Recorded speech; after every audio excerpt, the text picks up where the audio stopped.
Hello, so in this video, we'll just go over um, Pascal's triangle and how we can use that to expand a binomial. So specifically, if we have a question such as, for example,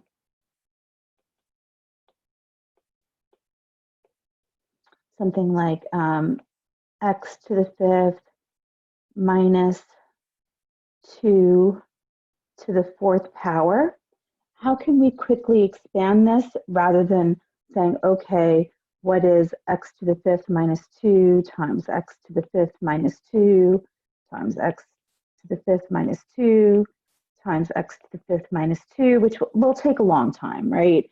We'd have to use FOIL for x to the fifth minus 2 times x to the fifth minus 2, and then distribute to the next group, and then distribute the next group. This would probably take about like 20 minutes, and yeah, that's a headache. We don't want to do that. So there's something called Pascal's triangle, and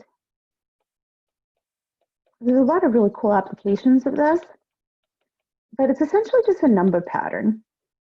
And it looks like this. So there's a 1 on top, 1, 1 on the next line, 1, 2, 1 on the next line, 1, 3, 3, 1 on the next line, 1, 4, 6, 4, 1 on the next line. And I want to say etc., but you probably don't quite see the pattern yet. I know I didn't when I was first shown this. So the way it works is we could see that the outer edges of this triangle are all ones, and so that pattern is going to continue. So the next line will start with a 1 and end with a 1. And as far as all the other numbers, they're just the sum of the numbers above it, but diagonally above it. So in other words, this 4 comes from adding 1 and 3. The 6 comes from adding 3 and 3. This next 4 comes from adding 3 and 1. So let's just try the next line, just to make sure we got the pattern. So it's going to start with a 1. Then if we add 1 plus 4, which is the numbers directly above it, we get 5. If we add 4 and 6, we get 10. 6 and 4, we add those, we get 10. 4 and 1, we get 5, and then again it ends in a 1. All right, so that's Pascal's triangle, and this just goes on forever. So how this relates to expanding a binomial is each row represents the coefficients if we expand a binomial raised to the nth power as long as n is a whole number. So the first row technically represents n equals 0, but let's ignore that. Where it gets more interesting is on the second line. So let's ignore the first line. All right. So this line is when n equals 1. This line is when n equals 2, n equals 3, n equals 4, n equals 5. So again, they represent the coefficients if we have something like a plus b to the nth power. All right, as far as the rest of the terms, there is a pattern to that as well. So this first line, so if we have something like a plus b to the first power, so again, just looking at this first line here, let me draw some lines so we can follow this through. All right, so if we look at a plus b to the nth power, which is going to be the first power in this case, our coefficients are just going to be 1 and 1, which we don't really have to write because 1 times any number is just itself, and we'll just have 1a plus 1b. Okay, obviously, a plus b to the first power is just a plus b. We didn't really need to do anything fancy for that. All right, if we have a plus b squared, all right, so our numbers are 1, 2, 1. So 1, 2, 1. Okay, we're going to start off by writing a, the first term in the binomial, to whatever power to the nth power. So it's going to be a squared. Then you're going to drop the a's by 1 each time, the exponent on the a's by 1 each time. So the next one's just going to have an a, and the last one is going to be a to the 0 power, which is just 1. You don't have to write an a there. All right, then we go backwards for the b's. So the last term is going to have b to the nth power, which is b squared. The next one to the left would have b to the first power, and then the first one would just have b to the 0 power, which is 1. We don't have to write it. Okay, so you've seen this before. A plus b squared is just a squared plus 2ab plus b squared, but we can derive that again from Pascal's triangle. So let's do a plus b cubed. Okay, so looking at the number pattern, it's 1.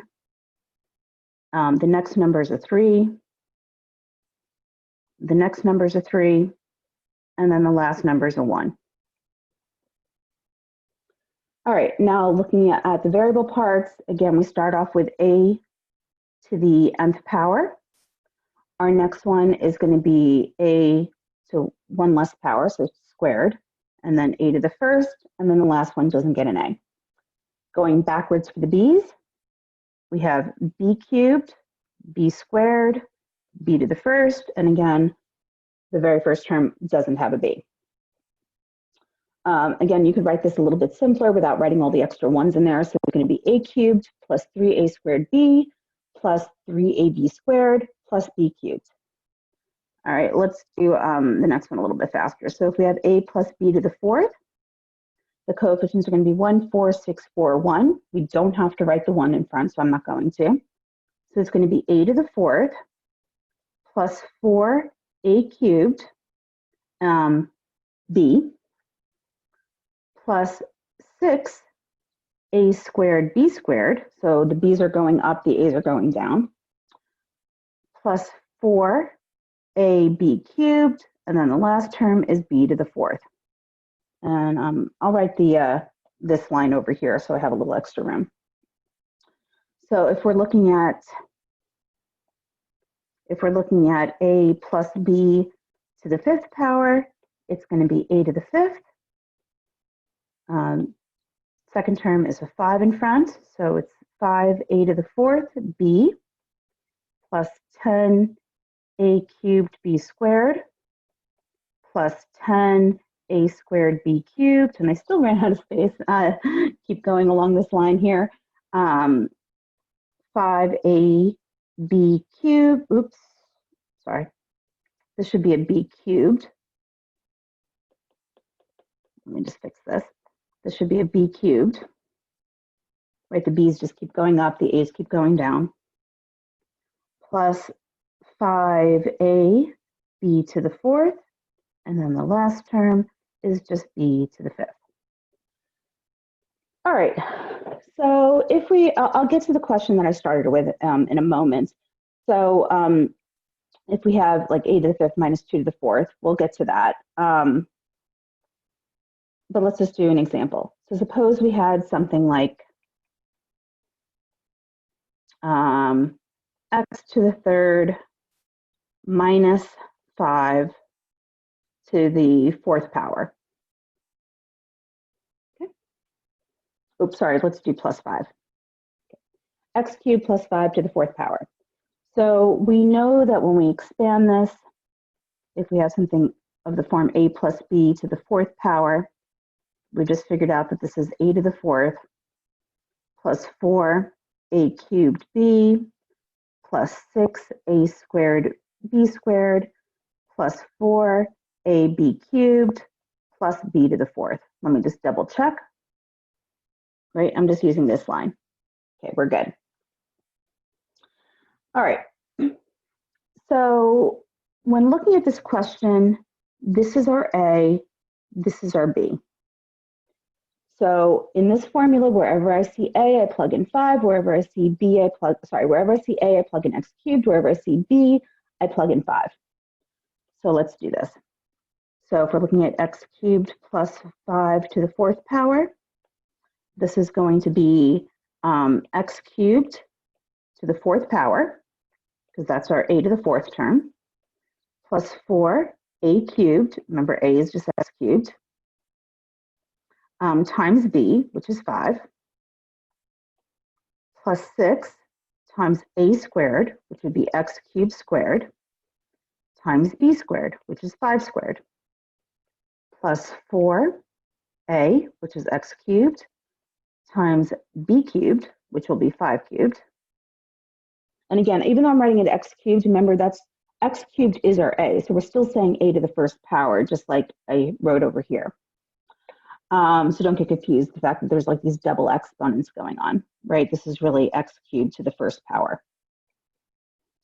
All right, and then our last term is b to the fourth, which is just 5 to the fourth power. All right, this is the correct answer. This is like the fully expanded version, but we can simplify it a little bit. We have a rule for exponents that if you have something raised to a power, raised to another power, you multiply those powers. Essentially, when we look at x cubed to the fourth power, that's saying x cubed, which are 3x's multiplied. So it's x cubed times x cubed times x cubed times x cubed. So there's 4 groups of 3x's being multiplied. 4 times 3 is 12. So that's where that rule comes from. So this is just going to be x to the 3 times 4, which is 12. Multiplication, remember, is commutative. You can reorder it. So looking at just the number parts, I have a 4 and I have a 5. I can multiply those. And this will give you 20 x to the 9th. Okay. Remember, order of operations, you have to do exponents first. So we have 5 squared here, which is 25. So we can do 25 times 6, which is, I believe, 150. And then we have our x to the x cubed squared. So that's 3 times 2 is 6. So it's x to the 6th. All right, let's see, 4 times 5 cubed. 5 cubed is 125. So that would be, I think, 500 x cubed. And then our last would be 5 to the 4th, which I believe is 625. Hopefully I didn't make a little arithmetic mistake. Obviously, if you were doing this, you'd use a calculator. So please forgive me if I did make any arithmetic mistakes. But this and this should be exactly equivalent to each other. Okay. So what happens if instead of having a plus b to the 4th power, we had a minus b to the 4th power? What would happen? So let's do different letters just so we don't get confused. So suppose we have something like x minus y to the 4th power. Okay. So we could still use this formula, a plus b to the 4th power. I'm going to show you a different way of going about it, but let's say we did leave it like this. One thing about subtraction is you could always reinterpret it as addition of a negative number. So instead of looking at this as x minus y to the 4th power, I could look at this as x plus negative y to the 4th power. And the reason why it might help us to look at this, at least for the time being, is that means the x is our a, and our b is negative y. So therefore, when I expand it, I'm still going to use my formula over here. Wherever I see a, I'm going to replace it with x, and wherever I see b, I'm going to replace it with negative y. So that will give me, let's see, x to the 4th plus 4 x cubed b, remember b is negative y, plus 6a squared, which is x squared, b squared, which is negative y squared, 4a, which is x, b cubed, which would be negative y cubed, plus b to the 4th, which would be negative y to the 4th. Okay. Maybe you see where this is going. All right, we didn't do a whole lot here, but one thing to note about negative numbers, when you multiply something by a negative number, it changes the sign. So when we are looking at x to the 4th plus 4 times x cubed times negative y, that's going to make this term negative because we're multiplying it by that negative y. So this is going to be a minus 4x cubed y. All right, no problem. All right, so by the same logic, on this term here, our third term, we have negative y squared. So that's negative y times negative y. Well, a negative times a negative is going to cause it to be a positive, right? Because every time you multiply by a negative, it changes the sign. So in other words, saying negative y squared is really the same thing as just saying y squared. So this is just going to be 6x squared, y squared. So really we have the same result as we had originally. Instead of A, we have X. Instead of B, we have Y, but it looks the same on that third term. All right, so for the fourth term, okay, we have that negative Y cubed. So we have negative Y times negative Y times negative Y. Well, the first two negative Y's give you a positive, and then multiplying it by negative Y again makes it negative again. So this is going to be just negative 4xy cubed. And then the last term, again, since it's being raised to an even power, negative y times negative y is positive, times negative y again is negative, times negative y again is positive. So this is going to be a positive y to the fourth. So whenever you have a negative being raised to an even power, it's positive. Whenever it's raised to an odd power, it's negative. All right. One thing I need to note here, this looks very similar. So this result that we just got and our original formula look very similar. The only real differences other than the x's and the y's is that every other term is negative. You start off with a positive, but every other term is negative. Okay, what our takeaway from this is. So we had before that if we have a plus b squared, this is going to be a squared plus 2ab plus b squared. So kind of going along with the same term we just discovered, if we have a minus b squared, every other term is going to be negative, starting with a positive though. So we are going to have a squared instead of a plus, it's going to be a minus 2ab, and then the last term is b squared. If we have a plus b cubed, before we discovered this was a cubed plus 3a squared b plus 3ab squared plus b cubed. So if we have a minus b cubed, this is going to be a cubed. Again, we have to switch the sign. The first one was positive, the next one will be negative. 3a squared b. The next one will be 3ab squared. And the last one will be negative. Okay. And this trend is just going to continue, but I'll do a couple more just for completeness.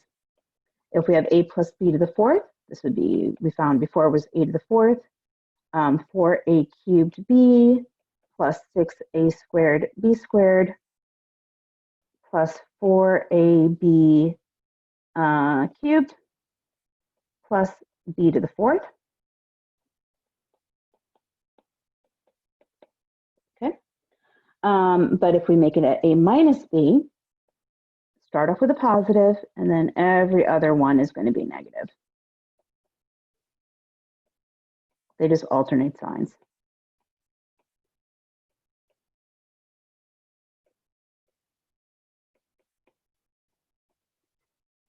Okay. So again, this trend continues, but every other one is going to be negative. All right, so I hope that helps in some of the homework questions where you're asked to cube or square or raise to the fourth power a binomial, especially when you're dealing with difference quotient stuff where you have the x plus h's. But even later on, you might see some questions where you might have, something of the form where it's x to some power minus a number. Let's do one more final example where we have that subtraction just to complete this concept. And the original question I asked about is, what is x to the fifth minus 2 to the fourth power? Okay. So our question is, what is x to the fifth minus 2 to the fourth power? Well, looking at the formulas we already created, and again, we created these with Pascal's triangle, but you do not have to redo Pascal's triangle. You now have the formula. We have something of the form where it's something minus another number to the fourth power. So we're going to use that rule that I just drew an arrow to, where this x to the fifth is our a, and this 2 is our b. Okay, so we don't have to worry about the sign on b. That new formula where I made every other term negative is going to take care of that. All right, so let's expand this. So instead of a to the fourth, it's going to be x to the fifth to the fourth. minus 4a, which is x to the 5th, cubed times b, which is 2. Again, don't view this as -2 now because I've already taken care of that by putting the negative in front. 6a squared, so that's x to the 5th squared, b squared, minus 4a, which is x to the 5th, b cubed, plus b to the 4th. Okay, so again, let's expand this a little bit more. X to the 5th to the 4th, multiply the exponents, you get x to the 20th, minus, okay, so 4 times 2 is 8, so I'll write that in front. X to the 15th, because 5 times 3 is 15. Okay, 6 times 2 squared is 4. 4 times 6 is 24. X to the 10th. Okay, next one, 2 to the 3rd is 8. 8 times 4 is 32, I think. So it'd be minus 32, x to the 5th. And then the last term is 16, because 2 to the 4th is 16. Again, if I made a little arithmetic, I don't think I made any arithmetic mistakes, but if I did, please forgive them. You have a calculator right in front of you, so just make sure you get these numbers right if you're asked a question like this. All right, that concludes this lesson. I hope that's a good review on how maybe first time seeing it possibly on Pascal's triangle and using it to expand a binomial when you're raising it to a large power. All right, have a good one.